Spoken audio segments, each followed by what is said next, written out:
Hi guys! Welcome back to the Explicit English channel. In this week's English tips and tricks, we are going to talk about homophones. I know such a long word. What are homophones?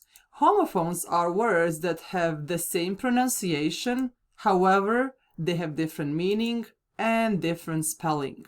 So let's look at the three most commonly misused homophones in the English language. So let's look at the first homophone, which is there, spelled as T-H-E-R-E. This word refers to a place, and we can use it like this. Your keys are right over there, in which case I would most likely point to a certain direction.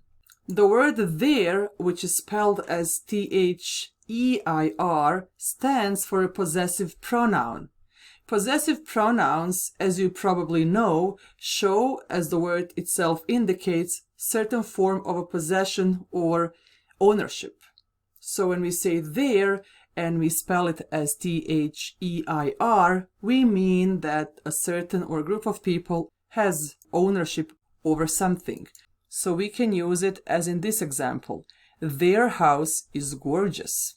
So now you see how these two words are spelled differently, they mean different things, however the pronunciation in both is the same. The last word we have for today is there. Again, the pronunciation is the same, and in which case we will again have different meaning and spelling.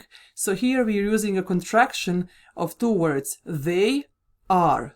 So we can say they're cute puppies.